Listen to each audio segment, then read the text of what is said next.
नमस्कार साथियों। प्राचीन काल से ही जब से मनुष्य की सभ्यता का विकास हुआ है, तब से समय के साथ साथ भाषा का भी विकास हुआ है। प्राचीन काल में मनुष्यों को बोलना नहीं आता था, तो वो अपने इशारों इत्यादि के द्वारा आपस में विचारों एवं भावनाओं का आदान प्रदान किया करते थे। धीरे धीरे समय के साथ साथ भाषा का विकास हुआ। भाषा के विकास होने के साथ साथ ही व्याकरण का भी विकास हुआ। हिंदी व्याकरण कहने से यदि हम इसकी स्पेसिफिक परिभाषा पर जाएं विशेष तौर पे, तो इसमें जिस विद्या में किसी भाषा के बोलने तथा लिखने के नियमों को व्यवस्थित पद्धति का ज्ञान होता है, उसे व्याकरण कहते हैं। व्याकरण के द्वारा हम किसी भी चीज़ को पूरी शुद्धता के साथ कह सकते हैं और साथ ही उसे हम शुद्ध तरीके से समझा सकते हैं।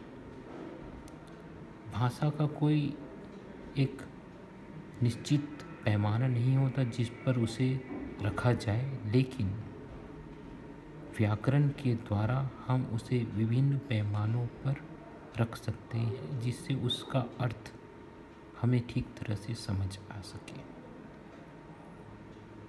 किसी भी भाषा का विवेचन व्याकरण कहलाता है। उसके हर हिस्से का विश्लेषण एवं शुद्धता पूर्वक वर्णन करना व्याकरण के अंतर्गत आता है। यदि व्याकरण न हो तो यह इस प्रकार से होगा कि जैसे किसी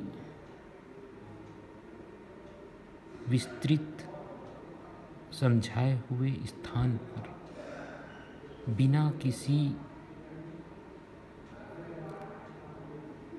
तरह से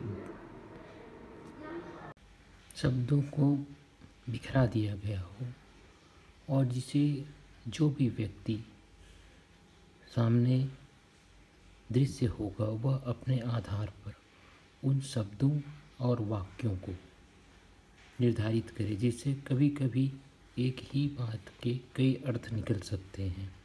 लेकिन व्याकरण वह माध्यम है जिससे हम किसी भी बात का सही अर्थ बता सकते हैं और सामने जो भी व्यक्ति हो उन्हें समझा सकते हैं।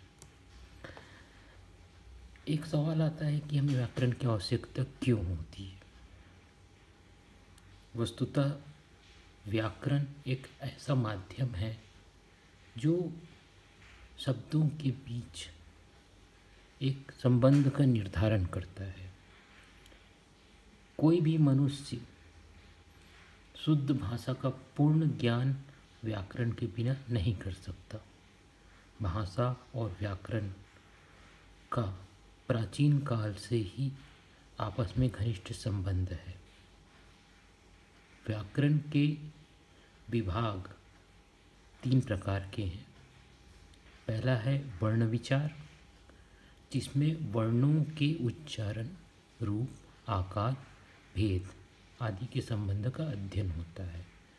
दूसरा है शब्द विचार, इसमें शब्दों के भेद, रूप, प्रयोगों तथा उत्पत्ति का अध्ययन किया जाता है। और तीसरा है वाक्य विचार, इसमें वाक्य निर्माण, उनके प्रकार, उनके भेद, गठन, प्रयोग, विग्रह आदि का विचार किया जाता है। देखा जाए तो ये तीनों अंग आपस में मिलकर काम करते हैं। व्याकरण को दूसरे शब्दों में शब्दानुशासन भी कहा जाता है, जिसमें वह शब्दों के संबंध का अनुशासन निर्धारित करता है और यह बताता है कि किस शब्द को किस तरह प्रयोग करना चाहिए। प्राचीन काल में एक संस्कृत का श्लोक है, यद्यपि बहु नास्ति से तथापि पठपुत्र व्याकरणम स्वजनो माँ भूतस्य कलम सकलम सकृत्य सकृत्य। अर्थात पुत्र, यदि तुम बहुत विद्वान नहीं बन पाते हो तो भी व्याकरण अवश्य पढ़ो, ताकि स्वजन अर्थात कुत्ता न बने, और सकल संपूर्ण, सकल अर्थात टूटा हुआ न बने, और सकृत किसी समय जिसका अर्थ होता है वह अपना अर्थ खोकर सकर्त गोबर का धुरा न बन जाए।